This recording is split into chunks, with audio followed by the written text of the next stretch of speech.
1,00,00,000 మందికి పైగా వచ్చే మేడారం జాతర సమ్మక్క సారక్క జాతర గురించి మీలో ఎంతమందికి తెలుసు? అసలు సమ్మక్క సారక్క ఎక్కడ పుట్టారు, జాతర జరుపుకోవడం ఎప్పుడు, ఎందుకు మొదలు పెట్టారు, మేడారం జాతర జరిగే 4 రోజులు అక్కడ జరిగే పద్ధతులు ఏమిటి? ఇలాంటి మరెన్నో ప్రశ్నలకు సమాధానం ఈ వీడియోలో తెలుసుకుందాము. వీడియో చాలా ఆసక్తికరంగా ఉంటుంది. వీడియోని చివరి వరకు చూడండి.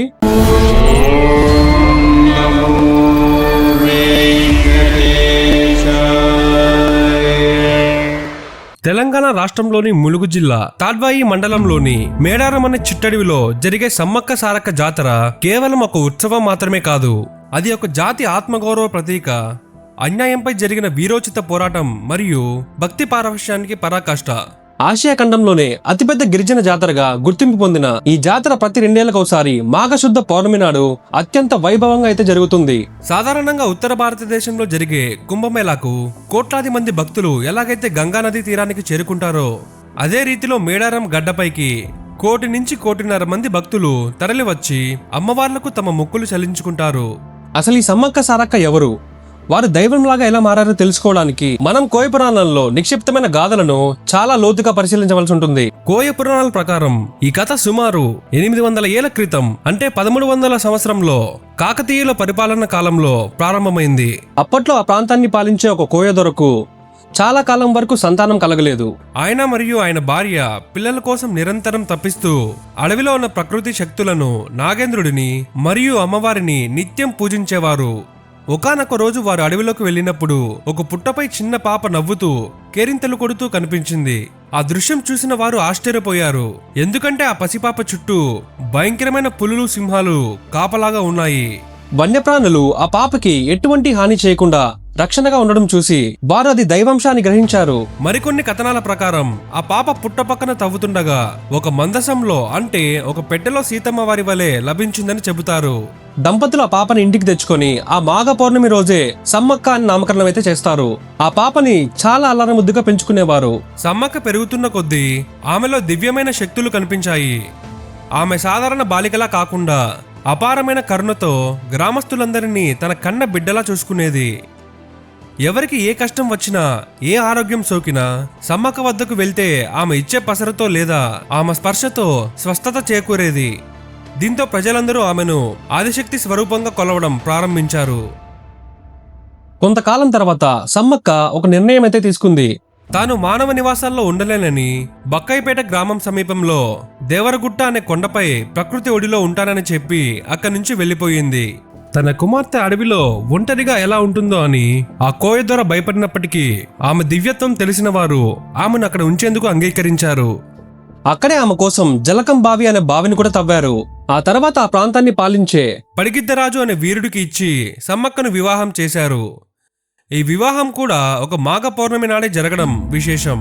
వారికి సారలమ్మ అంటే సారక్క అనే కుమార్తె మరియు జంపన అనే కుమారుడైతే జన్మించాడు. ఇక్కడ గమనించాల్సిన విషయం ఏమిటంటే సమ్మక్క సారక్క ఇద్దరు అక్కచెల్లెలని చాలా మంది భక్తులైతే భావిస్తారు, కానీ వారు వాస్తవానికి తల్లి కుమార్తెలు. ఈ చారిత్రక ఆధారాలన్నీ మనకి నేటికి బక్కైపేటలో కనిపిస్తాయి. అక్కడ సమ్మక్క నివసించిన కుటీరం, పుట్ట మరియు దేవరగుట్ట, అలానే జలకం బావి ఇప్పటికీ భక్తుల సందర్శనార్థం ఉన్నాయి.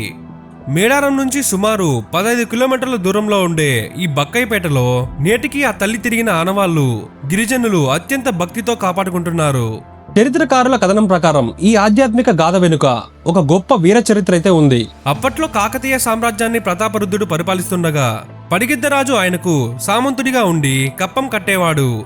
అయితే ఒకసారి ఆ ప్రాంతంలో వరుసగా కరువు కాటకాలు రావడంతో పంటలు పండక గిరిజన ప్రజలు ఆకలితో అల్లాడిపోయారు. అటువంటి కష్టకాలంలో కప్పం కట్టలేకపోయారు. కానీ రాజరికపు అహంకారంతో ఉన్న కాకతీయ చక్రవర్తి ప్రజల బాధలను అర్థం చేసుకోకుండా మేడారంపై దండయాత్రకు సిద్ధమై సైన్యాన్ని పంపాడు. తన ప్రజలు ఆకలితో చస్తుంటే సహాయం చేయాల్సిన రాజే సైన్యాన్ని పంపి పీడించడం చూసి సమ్మక్క కుటుంబం ఆగ్రహించింది. ప్రజాక్షేమం కోసం పడిగిద్దరాజు తన కుటుంబంతో సహా యుద్ధానికైతే సిద్ధమయ్యాడు. ముందుగా సారక్క మరియు ఆమె భర్త గోవిందరాజులు కన్యపల్లె వద్ద కాకతీయ సైన్యాన్ని ఎదుర్కొన్నారు. ఆ భీకర యుద్ధంలో వారు వీరమరణం పొందారు. ఆ తర్వాత జంపన్న తన సంపెంగ వాగు వద్ద శత్రువులను నిలువరించే ప్రయత్నం చేశాడు. కానీ శత్రువుల చేతిలో గాయపడి వారికి దొరకకూడదనే ఉద్దేశంతో ఆ వాగులో పడి ప్రాణత్యాగం చేశారు. ఆయన రక్తంతో ఆ వాగు నీరంతా ఎర్రగా మారిపోయిందని, అందుకే దాన్ని జంపన్న వాగు అని పిలుస్తారని ప్రజలైతే చెప్తుంటారు. నేటికి భక్తులు ఆ వాగులో స్నానమాచరించి తమ పాపాలను, రోగాలను కడిగేసుకోవాలని భావిస్తారు. చివరిగా సమ్మక్క స్వయంగా యుద్ధభూమిలోకి అడుగుపెట్టింది. వీరనారిగా మారి శత్రువులను చీల్చి చెండాడింది. ఆమె ఉగ్రరూపాన్ని చూసి కాకతీయ సైన్యం వణికిపోయింది. ఒక మహిళ ఇంతటి పరాక్రమాన్ని ఎలా ప్రదర్శిస్తుందో అర్థం కాక శత్రువులు హడలిపోయారు. అయితే యుద్ధ నీతిని విస్మరించిన శత్రువులు సమ్మక్కపై వెనుక నుంచి బల్లాలతో దాడి చేసి వెన్నుపోటు పొడిచారు. ఇక యుద్ధం వదిలేసి మేడారం పక్కనే ఉన్న చిలకల గుట్ట వైపు నడుచుకుంటూ వెళ్లిపోయింది. ప్రజలందరూ ఆమెను వెతికినప్పటికీ ఆమె ఎక్కడా కనిపించలేదు. కానీ ఒక నెమలినార చెట్టు కింద ఒక కుంకుమ భరణి మాత్రమే లభించింది. తమను కాపాడడం కోసం తమ తల్లి ప్రకృతిలో కలిసిపోయిందని, అందరి పసుపు కుంకుమలు రక్షించడం కోసం ఆ తల్లి త్యాగం చేశారని గ్రహించిన ప్రజలు ఆ కుంకుమనే అమ్మవారి ప్రసాదంగా భావించి పూజించడం మొదలుపెట్టారు. ఈ త్యాగాన్ని చూసి కాకతీయుల ఆరాధ్య దైవం కాకతీదేవి ప్రతాపరుద్రుడి కలలో కనిపించి ఆయన అహంకారము మరియు ఆయన చేసిన అన్యాయం గురించి అయితే చెబుతుంది. ఆయన తన తప్పు తెలుసుకొని యుద్ధాన్ని ఆపి వారందరికీ క్షమాపణ చెప్పి మేడారాన్ని స్వతంత్ర ప్రాంతంగా ప్రకటించాడు. అప్పటి నుంచి గిరిజనులు తమను కాపాడిన ఆ తల్లిను దేవతలుగా కొలవడం ప్రారంభించారు. ఈ కథను మనం ఆధ్యాత్మికంగా విశ్లేషిస్తే ఇక్కడ ఒక అద్భుతమైన తత్వం కనిపిస్తుంది. అమ్మవారు మానవ రూపంలో వచ్చి ఒక పరిమితమైన పరిధిలో ప్రజలకు సేవ అయితే చేశారు. కానీ కరువు మరియు యుద్ధం వంటి పెద్ద విపత్తులు వచ్చినప్పుడు ఆ మానవ శరీరం సరిపోదని భావించి ఆమె ప్రాణత్యాగం చేసి ప్రకృతిలో కలిసిపోయి విశ్వశక్తిగా మారారు. అలాగే సమ్మక్క కూడా అడవిలోని ప్రతి అణువులో నిండిపోయి కోట్ల మంది భక్తుల నమ్మకంగా మారారు. అలాగే జంపన్న నీటిలోకి దూకేస్తే అక్కడ ఉన్న నీరంతా ఎర్రగా మారిందంట. అందుకే కోట్లాది మంది భక్తులు మేడారం చేరుకుని ఆమెను దర్శించుకుంటే తమ పాపాలు తొలగిపోతాయని బలంగా నమ్ముతారు.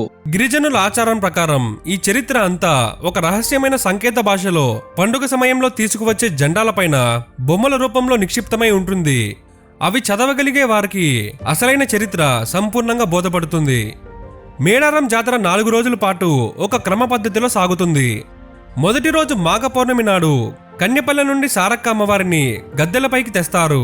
ఆమెతో పాటు కొండాయి గ్రామం నుంచి భర్త గోవిందరాజును, పునుగండ్ల నుంచి తండ్రి పడిగిద్దిరాజును కూడా మేడారం చేరుస్తారు. రెండో రోజు జాతరలో అత్యంత కీలకమైన ఘట్టమైతే జరుగుతుంది. చిలకల గుట్టపై ఉన్న సమ్మక్కను కుంకుమ భరణి రూపంలో పూజారులు అత్యంత భక్తి శ్రద్ధలతో కిందకైతే తీసుకువస్తారు.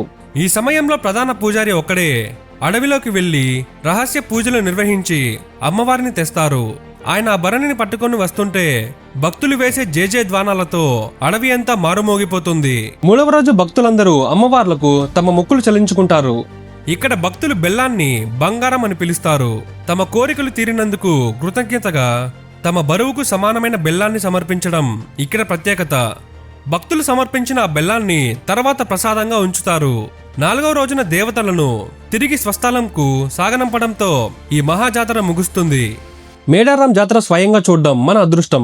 ఇప్పటికీ కోట్లాది మంది జనం అటవీ ప్రాంతానికి రావడానికి ఈ తల్లుల మహిమే కారణం. ఆదివాసీల సాంప్రదాయాలను గౌరవిస్తూ మన పూర్వీకుల త్యాగాలను స్మరించుకుంటూ జరుపుకునే ఈ జాతర తెలంగాణ సంస్కృతిలో చాలా గొప్పది. సమ్మక్క సారక్కలు చూపించిన పోరాట శక్తి, వారి త్యాగం మనమందరం తరతరాలు గుర్తుంచుకోవాలి. ప్రజల క్షేమం కోసం ప్రాణాలు అర్పించిన ఆ దేవతలు సమ్మక్క మరియు సారక్క నేటికి మనల్ని రక్షిస్తున్నారు. ఇది మేడారం జాతరగా పిలుచుకునే సమ్మక్క సారక్క జాతర చరిత్ర. ఈ వీడియో మీకు నచ్చిందని భావిస్తున్నాను. ఈ వీడియో నచ్చితే లైక్ చేసి వీడియోని హైప్ అయితే చేయండి. అలానే వీడియో ఎలా ఉందో ఒక చిన్న కమెంట్ అయితే పెట్టండి. మీరు ఎలాంటి వీడియోస్ చూడాలనుకుంటున్నారో కమెంట్ అయితే చేసేయండి. మేము ఆ వీడియోస్ ని తప్పకుండా చేసే ప్రయత్నం అయితే చేస్తాము.